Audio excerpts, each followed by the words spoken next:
El crujido del congelador al abrirse rompió 12 años de silencio sepultado bajo escarcha.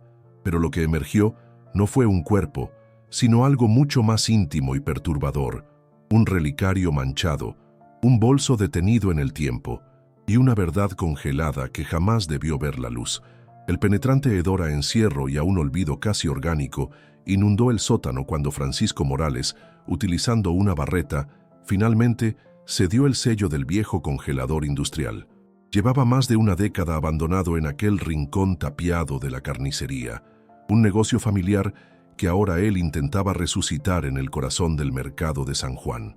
Durante días, el muro que ocultaba aquel espacio le había parecido una anomalía, una cicatriz de ladrillos y cemento que no encajaba con la construcción original del siglo pasado. Al abrir la pesada puerta metálica, una capa de escarcha negra y gruesa se resquebrajó, revelando no los restos humanos que su mente había temido, sino un escenario quizás más íntimo y cruel. Dentro, perfectamente conservado por el frío seco, yacía un bolso de mujer y a su lado, un pequeño relicario de plata que aún parecía guardar un último destello de vida. Francisco sintió un escalofrío que no tenía nada que ver con la temperatura del sótano. Reconoció el bolso de cuero desgastado al instante, una imagen congelada en su memoria de la infancia. Pertenecía a Laura Soto, la joven y vibrante madre soltera que trabajaba en el puesto de frutas contiguo y que, una mañana de sábado de 1993, se había desvanecido como el humo. Su desaparición había dejado un vacío en el mercado y un niño de 8 años, Mateo Rojas, atrapado en una tormenta de rumores y sospechas. La investigación oficial, carente de pistas y voluntad, se había cerrado rápidamente con la teoría más fácil e hiriente. Laura había huido con un amante, abandonando a su hijo. 12 años después, aquel descubrimiento en el congelador no solo prometía desenterrar la verdad, sino también reabrir la herida más profunda en la vida de Mateo. Ahora, un joven de 20 años, cuya existencia se había forjado sobre la base de una ausencia injustificada. El inspector Javier Romero sintió el peso de sus 58 años al recibir la llamada. El caso de Laura Soto era un fantasma personal, una espina clavada en su historial que representaba los fracasos de una época donde la justicia era a menudo ciega y los recursos escasos. Al llegar a la carnicería, el olor del sótano lo transportó de inmediato a 1993, a la frustración de interrogar a gente silenciosa y a la impotencia de mirar a los ojos de un niño que se negaba a creer que su madre lo había abandonado. La escena, meticulosamente procesada por el equipo forense, confirmaba un crimen violento. El relicario de plata, una pieza delicada con las iniciales LS grabadas, tenía una mancha oscura en el cierre. La sangre, aunque antigua, pertenecía a Laura, borrando de un solo golpe la narrativa oficial que había destruido la infancia de Mateo Rojas durante más de una década. 12 años atrás, Laura Soto era una fuerza vital en el mercado de San Juan. Con 28 años, criaba sola a su hijo con una determinación feroz, su puesto de fruta siempre impecable y su risa resonando entre los pasillos. No era ingenua, conocía las corrientes subterráneas que gobernaban el mercado, las deudas de favor y las lealtades impuestas por el miedo. Sin embargo, poseía un inquebrantable sentido de la justicia que a menudo la llevaba a defender a los vendedores más débiles. Su amor por Mateo era el centro de su universo, un motor que la impulsaba a soñar con un futuro más allá de los confines del mercado. Un futuro que le fue brutalmente arrebatado en una mañana de sábado que prometía ser como cualquier otra, dejando tras de sí solo un silencio ensordecedor y un niño esperando en vano su regreso. Mateo, a sus 8 años, experimentó la desaparición como un acto de borrado. Un día su madre estaba allí, su olor a naranjas y su voz contándole cuentos por la noche, y al día siguiente simplemente no estaba. Los primeros días fueron una confusión de policías haciendo preguntas que no entendía, y vecinos que lo miraban con una mezcla de lástima y sospecha. Luego vino la conclusión oficial, una sentencia que lo marcó para siempre: abandono. La palabra se convirtió en su sombra, una etiqueta cruel que lo siguió por los pasillos de la escuela y las calles del barrio. Mientras otros niños hablaban de sus madres, Mateo aprendió a callar. a construir una fortaleza interna alrededor de la única certeza que poseía.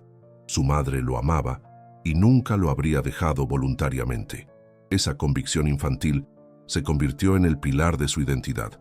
La investigación de 1993, dirigida por un Romero más joven y con menos recursos, fue un ejercicio de frustración. Sin cuerpo, sin testigos directos y sin evidencia de violencia, la hipótesis de la fuga voluntaria se impuso con facilidad. Los rumores, alimentados por prejuicios contra una madre soltera, tejieron una red de historias sobre un amante secreto y una nueva vida lejos de sus responsabilidades. La policía interrogó superficialmente a los vendedores, quienes, por miedo, ofrecieron respuestas vagas. El nombre de Ricardo Villa, el poderoso dueño de la carnicería, apenas apareció en el expediente, mencionado solo como un pilar de la comunidad que había ofrecido su ayuda. El caso se cerró en menos de 6 meses, un fracaso administrativo que dejó a un niño a la deriva y a un asesino protegido por el silencio que él mismo había cultivado. Don Ricardo Villa era una institución dentro del mercado de San Juan, una figura anclada al poder que su familia había ostentado por generaciones. En 1993, su carnicería no solo era la más próspera, sino el centro neurálgico desde donde manejaba los hilos de la comunidad. Su palabra resolvía disputas, sellaba acuerdos y, sobre todo, imponía un silencio denso y pesado. Nadie se atrevía a contradecirlo, no solo por su imponente presencia física, sino por la red de lealtades y deudas que había tejido a su alrededor. La policía, durante la investigación original, apenas lo había entrevistado como un testigo más, un vecino preocupado. Jamás lo consideraron sospechoso, pues su reputación lo blindaba, colocándolo por encima de las conjeturas que cayeron sobre una madre soltera. Ahora, el congelador lo colocaba en el centro del crimen. Laura Soto, a diferencia de muchos, no se dejaba intimidar fácilmente. Era conocida por su inteligencia aguda y un sentido de la justicia que a menudo la llevaba a defender a los vendedores más pequeños de los abusos de los más poderosos. Mateo recordaba vagamente conversaciones de su madre sobre el orden de las cosas en el mercado, una frase que ahora adquiría un significado siniestro. La teoría que comenzó a formarse en la mente del inspector Romero y de Mateo era que Laura había descubierto alguna de las actividades ilícitas de Villa, probablemente una red de extorsión o la venta de productos en mal estado que ponía en riesgo a la clientela. La discusión que doña Elvira presenció no habría sido un simple altercado personal, sino el clímax de una confrontación peligrosa. Laura, en su valentía, había amenazado con exponer el sistema corrupto de Villa. El inspector Romero reabrió oficialmente el expediente de Laura Soto, pero esta vez el enfoque era completamente diferente. La narrativa ya no era la de una mujer que había huido, sino la de una víctima de homicidio. Solicitó los registros financieros y de propiedad de Ricardo Villa de los últimos 15 años, buscando cualquier anomalía que pudiera haber pasado desapercibida. Al mismo tiempo, el equipo forense trabajaba en el bolso de Laura, un microcosmos de su vida en 1993. Dentro, encontraron una libreta pequeña con anotaciones crípticas, números, fechas y nombres de otros vendedores del mercado. No parecía un diario personal, sino una especie de registro contable. Para Romero, esto reforzaba la teoría de que Laura estaba investigando a Villa por su cuenta, documentando las extorsiones o los negocios turbios que sostenían su imperio. Mientras tanto, la noticia del hallazgo se esparció por el mercado como un reguero de pólvora, reavivando viejos temores. Mateo se dio cuenta de que su presencia generaba incomodidad y que las puertas que antes estaban entreabiertas ahora se cerraban de golpe. La gente que había murmurado condolencias ahora lo esquivaba, temiendo ser asociados con la reapertura del caso. El poder de Ricardo Villa, aunque ahora era un hombre mayor, seguía latente en la memoria colectiva. Mateo comprendió que para obtener más respuestas, no podía actuar movido únicamente por la rabia. Necesitaba ser estratégico, ganarse la confianza de aquellos que, como doña Elvira, habían vivido bajo la sombra del miedo durante más de una década y que podrían tener piezas clave del rompecabezas que finalmente limpiaría el nombre de su madre. El inspector Romero, en la soledad de su oficina, Se sumergió en el análisis de la libreta de Laura. Cada página era un testimonio silencioso de su valentía.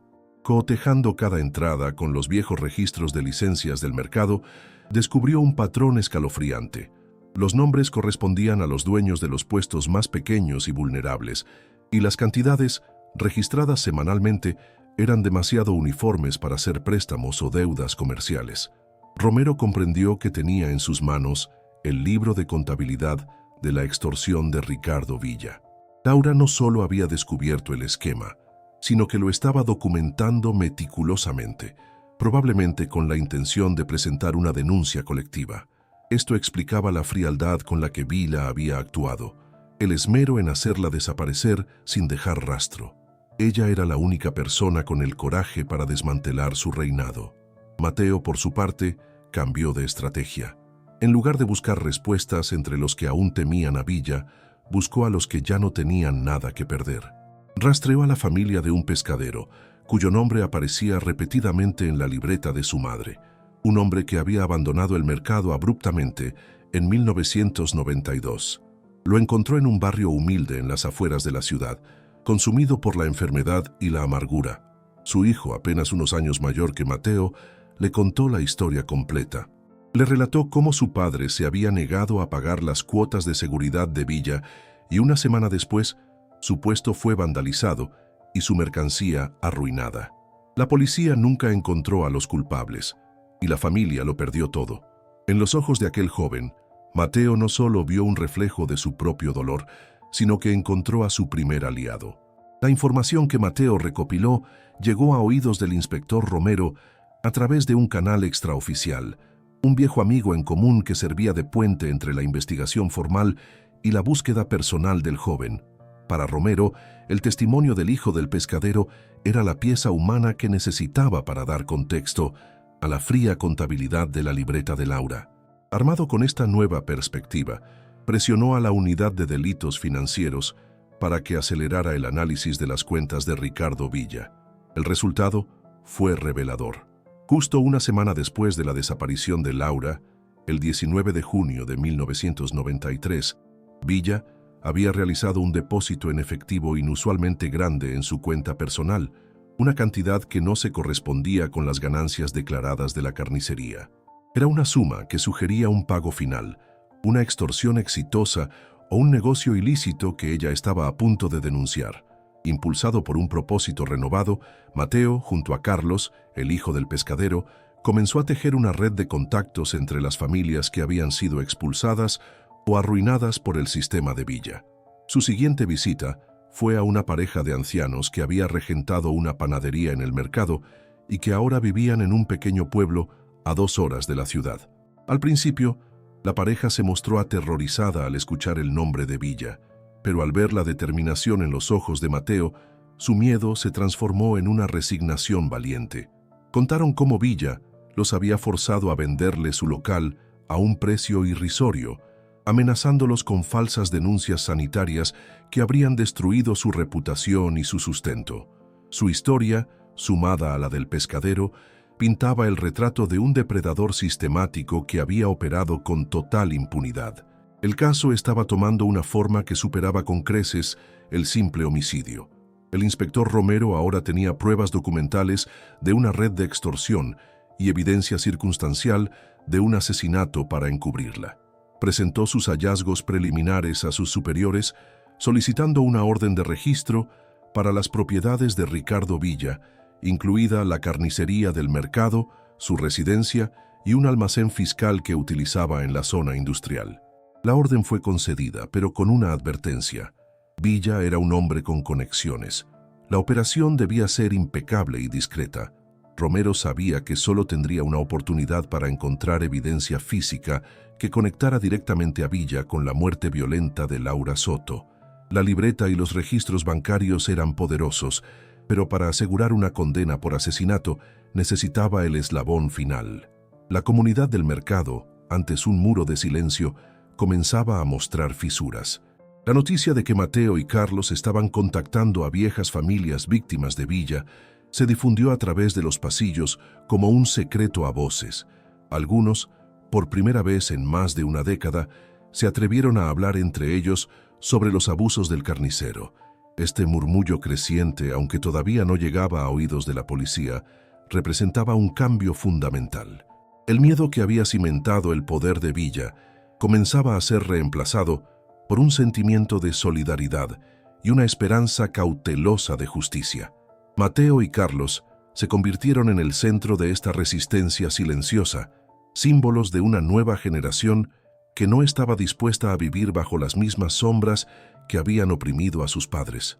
La víspera de los registros policiales, una tensión palpable se apoderó del aire. Para Mateo, la lucha había trascendido el dolor personal. Ahora sentía el peso de todas las familias silenciadas por la tiranía de Villa. La memoria de su madre se había convertido en un estandarte de justicia para una comunidad que había olvidado cómo alzar la voz. Ya no se trataba solo de limpiar su nombre, sino de desmantelar la estructura de miedo que había permitido que su asesino prosperara. Para el inspector Romero, el caso representaba la última oportunidad de redimir un fracaso que había manchado su carrera y su conciencia. Se jugaba su legado en esta operación, una apuesta final para demostrar que la justicia, aunque tardía, podía finalmente prevalecer sobre el poder y la corrupción. Al amanecer del día siguiente, la operación se puso en marcha con una precisión militar. 3 equipos de la Policía Judicial, liderados personalmente por el inspector Romero, se desplegaron de forma simultánea. Mientras un grupo aseguraba la residencia de Villa en un barrio adinerado y otro irrumpía en su almacén industrial, Romero concentró su atención en el corazón del imperio, la carnicería del mercado. Las calles aledañas, normalmente bulliciosas, estaban desiertas y silenciosas en la penumbra del alba. Los oficiales se movieron con sigilo, un ballet metódico de sombras armadas que rodeaba el local. Con la orden judicial en mano y sin previo aviso, forzaron la cerradura de la cortina metálica. El sonido del metal rechinando rompió el silencio de la madrugada, un estruendo que simbolizaba el asalto final al bastión de Ricardo Villa. El interior de la carnicería era un santuario de acero inoxidable y azulejos blancos, impecablemente limpio en la superficie. Sin embargo, el equipo forense no buscaba lo evidente. Mientras un grupo documentaba la oficina y los refrigeradores principales, Romero guió a un especialista al sótano. El aire allí abajo seguía siendo denso, impregnado de un frío antiguo. La atención se centró en el área donde había estado el congelador, un cuadrado de concreto más oscuro que el resto del piso. El técnico examinó cada centímetro, cada grieta, hasta que notó que una de las baldosas de la pared contigua al espacio estaba ligeramente suelta. Con cuidado, la desprendió, revelando un pequeño hueco en el mortero. Dentro, cubierto por una telaraña y polvo acumulado, había un único pendiente de plata con una minúscula incrustación de turquesa. Simultáneamente, en su lujosa residencia, Ricardo Villa se enfrentaba a la intrusión con una calculada mezcla de indignación y desdén. Mientras los oficiales registraban su hogar, él permanecía en la sala, vestido con una bata de seda, hablando por teléfono con un equipo de abogados caros y proclamando su inocencia a quien quisiera escucharlo. Desplegaba la arrogancia de un hombre convencido de que su poder y su dinero lo hacían intocable, seguro de que no existía ninguna prueba que pudiera conectarlo con un crimen de hace 12 años. No contaba con el pequeño pendiente. Cuando el inspector Romero recibió la llamada del técnico forense desde el mercado, supo que tenía el arma que necesitaba. Aquel diminuto objeto, olvidado en la oscuridad, era el testigo silencioso que estaba a punto de derrumbar el muro de impunidad de Villa. Ricardo Villa fue trasladado a la comandancia para un segundo interrogatorio. Esta vez, la atmósfera en la sala era radicalmente distinta. Acompañado por un abogado de semblante severo, Villa mantenía su fachada de ciudadano agraviado, listo para negar cualquier implicación. El inspector Romero entró sin el expediente, llevando únicamente una pequeña bolsa de evidencia que depositó en el centro de la mesa metálica. Dentro, el solitario pendiente de plata brillaba bajo la luz fluorescente. Por primera vez desde que el caso fue reabierto, la máscara de arrogancia de Villa se resquebrajó, revelando un destello de pánico genuino en sus ojos. Su abogado intentó desestimar la prueba, pero Romero no desvió la mirada del sospechoso. «Este pendiente», dijo Romero con una calma glacial, «fue encontrado en el sótano de su carnicería. Ahora, explíqueme cómo llegó allí». La confirmación de la identidad del pendiente provino de la única persona cuya palabra era incuestionable. Mateo fue llamado a la estación y al ver el objeto, se derrumbó. Lo reconoció de inmediato. Había sido un regalo que él mismo le había comprado a su madre con sus ahorros para el Día de la Madre, apenas un mes antes de que desapareciera. Su reacción, una mezcla de dolor profundo y una validación feroz, fue la autenticación emocional que la fiscalía necesitaba. La noticia de este hallazgo tan personal se filtró rápidamente, llegando hasta la pequeña red de víctimas que Mateo y Carlos habían reunido. Para ellos, el pendiente de Laura se convirtió en un símbolo. Ahora existía una prueba física, un nexo tangible entre el tirano del mercado y un acto de violencia extrema. La defensa de Villa intentó construir una narrativa inverosímil, sugiriendo que Laura podría haber perdido el pendiente en el sótano en alguna ocasión anterior, un argumento débil que se desmoronó ante la siguiente revelación del equipo forense. El análisis del relicario de plata, aquel que fue hallado junto al bolso en el congelador, había arrojado un resultado crucial. Además de la sangre de Laura, los técnicos habían encontrado minúsculas partículas de piel bajo el broche forzado del collar, evidencia microscópica de una lucha violenta. Las células pertenecían a un varón no identificado. Con este hallazgo, el inspector Romero tenía la justificación legal que necesitaba para solicitar una orden judicial que obligara a Ricardo Villa a proporcionar una muestra de ADN. La investigación había escalado a un nuevo nivel. El efecto dominó en el mercado de San Juan fue inmediato. La noticia sobre la evidencia del pendiente y la inminente prueba de ADN se difundió como un secreto a voces, insuflando un coraje inesperado en aquellos que habían vivido atemorizados. Carlos, el hijo del pescadero, fue el primero en presentarse en la comisaría para ofrecer una declaración formal sobre la extorsión que arruinó a su familia. Su acto de valentía abrió las compuertas.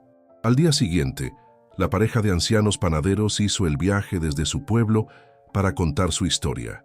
Finalmente, doña Elvira, la florista, superando el terror que la había paralizado durante 12 años, entró en la oficina de Romero para firmar una declaración jurada. El muro de silencio que había protegido a Ricardo Villa durante más de una década se estaba derrumbando. Acorralado por la inminente prueba de ADN y el coro de acusaciones formales, Ricardo Villa cometió el error de recurrir a las tácticas que le habían funcionado durante décadas: la intimidación.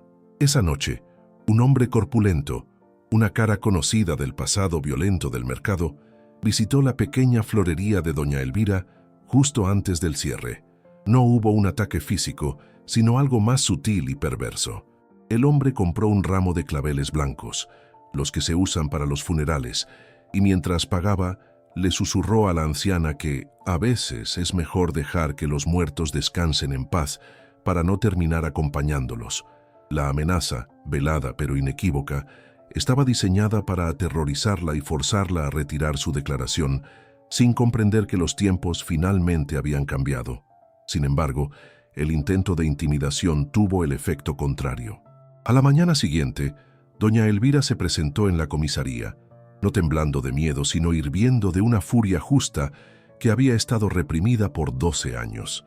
«Ese cobarde no va a silenciarme otra vez», le dijo al inspector Romero, relatando con precisión el encuentro. Su testimonio añadió el delito de obstrucción a la justicia y manipulación de testigos a la creciente lista de cargos. Cuando Mateo se enteró del incidente, su búsqueda de la verdad se cristalizó en una furia fría y protectora. Se sintió responsable por haber puesto a la anciana en peligro, pero también comprendió que la lucha contra Villa no era solo por el pasado de su madre, sino por el presente y el futuro de toda la comunidad. El resultado del laboratorio llegó a la oficina de Romero en un sobre sellado que se sentía extrañamente pesado en sus manos. Dentro, el lenguaje técnico de los genetistas forenses se traducía en una sola y contundente verdad: el ADN extraído de las células encontradas en el relicario de Laura Soto era una coincidencia perfecta con la muestra de Ricardo Villa. Era la prueba irrefutable, el eslabón científico que unía al perpetrador con la víctima en un acto de violencia final. Romero sintió un profundo y silencioso alivio, la culminación de 12 años de frustración y un mes de investigación febril. Ya no eran solo testimonios de gente atemorizada, era la voz de la propia Laura, hablando a través de la ciencia desde su tumba improvisada, señalando a su asesino. La detención no se produjo en la soledad de la madrugada, sino a plena luz del día, en el corazón del territorio de Villa. El inspector Romero, acompañado por 2 oficiales uniformados, caminó con paso deliberado por los pasillos abarrotados del mercado de San Juan. El murmullo de la multitud se apagó a su paso. Los vendedores y clientes se detuvieron, creando un silencio expectante.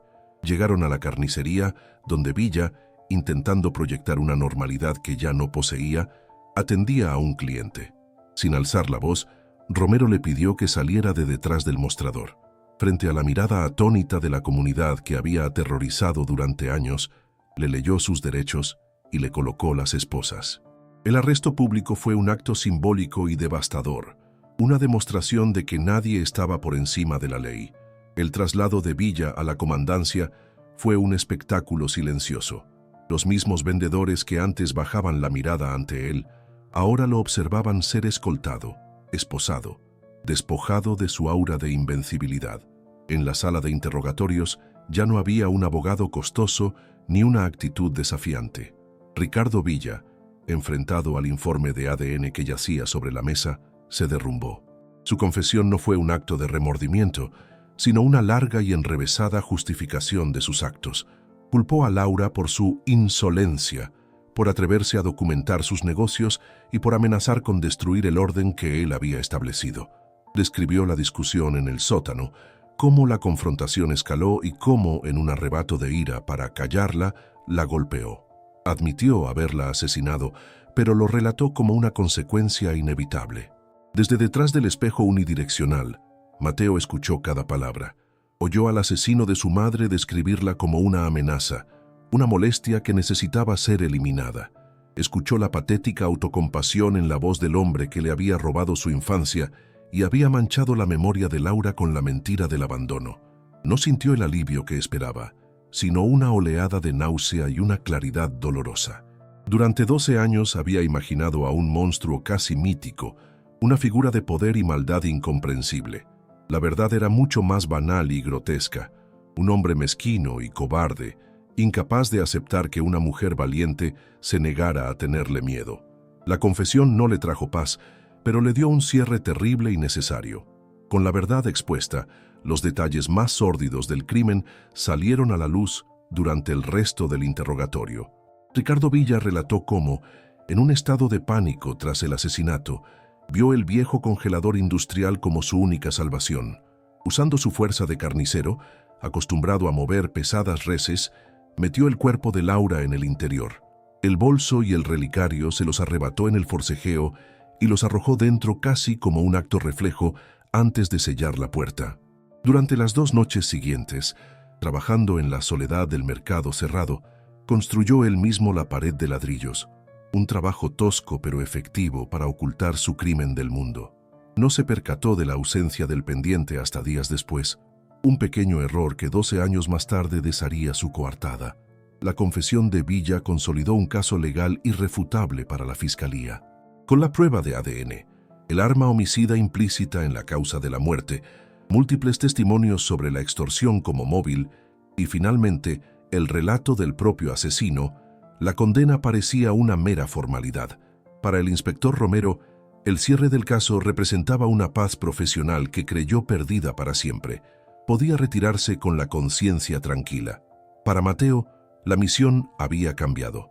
Su enfoque ya no estaba en la búsqueda, sino en la justicia. Se dedicó a apoyar a los otros testigos, a doña Elvira y a las familias arruinadas por Villa, asegurándose de que estuvieran preparados y se sintieran seguros para enfrentar al hombre que los había aterrorizado. Se había convertido, sin buscarlo, en la voz de los silenciados. El juicio contra Ricardo Villa comenzó 6 meses después, en una sala de tribunal abarrotada. La expectación era inmensa. La historia había capturado la atención de toda la ciudad, convirtiéndose en un referéndum sobre el poder, la corrupción y la justicia tardía. Mateo se sentó en primera fila, un ancla de estoicismo para las demás familias. Villa, visiblemente envejecido y despojado de su poder, parecía una caricatura del tirano que había sido. El fiscal, en su alegato inicial, no pintó a Laura como una simple víctima, sino como una heroína cívica que había intentado desmantelar una red criminal con la única arma que tenía, su valentía. Este no es el juicio por un crimen pasional, declaró el fiscal, sino el juicio a un hombre que asesinó para proteger su imperio de miedo. La primera en subir al estrado fue doña Elvira. Su lento caminar a través de la sala fue un acto de coraje que silenció a todos los presentes. Con voz temblorosa al principio, pero que ganaba firmeza con cada palabra, relató la discusión que había presenciado 12 años atrás. Describió la furia en el rostro de Villa y la determinación desafiante en el de Laura. El abogado defensor intentó desacreditarla, atacando su memoria y sugiriendo que sus recuerdos estaban contaminados por el tiempo y los rumores. Pero la anciana se mantuvo inquebrantable. Cuando el fiscal le pidió que identificara al hombre con el que Laura Soto discutía, doña Elvira levantó una mano arrugada y señaló directamente a Ricardo Villa. «Fue él», dijo con una claridad que resonó en toda la sala. Después de eso, nunca más la vi. A lo largo de los días siguientes, el estrado se convirtió en un desfile de fantasmas del pasado. Uno tras otro, los testigos convocados por Mateo y la fiscalía contaron sus historias. Carlos relató con una rabia contenida cómo la ruina de la pescadería de su padre fue orquestada por Villa, un castigo ejemplar por haberse retrasado en una de las cuotas. La pareja de panaderos, con la fragilidad de sus 80 años, describió las amenazas veladas que los forzaron a malvender el negocio de toda su vida. Cada testimonio era una pincelada en el retrato de un déspota, un hombre que había construido su riqueza sobre la base del miedo. Para el jurado, el patrón se volvió innegable. Laura Soto no había sido asesinada en una disputa personal, sino ejecutada por atreverse a desafiar un sistema de terror. Tras la carga emocional de los testimonios de las víctimas, la fiscalía presentó su evidencia más contundente: la ciencia. Un genetista subió al estrado y explicó con una claridad demoledora la coincidencia del ADN.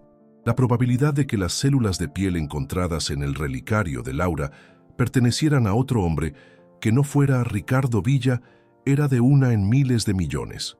A continuación, un perito calígrafo y contable analizó la libreta encontrada en el bolso de la víctima, confirmando que se trataba de un registro metódico y coherente de pagos de extorsión. La combinación de la prueba genética, que situaba a Villa en una lucha física con Laura, y la evidencia documental, que establecía el móvil del crimen, formó una jaula de acero de la que la defensa no tenía escapatoria. Cuando Mateo subió al estrado, no habló como una víctima, sino como el guardián de la memoria de su madre. Con una elocuencia forjada en 12 años de dolor, no ofreció pruebas del crimen, sino un testimonio del carácter de Laura.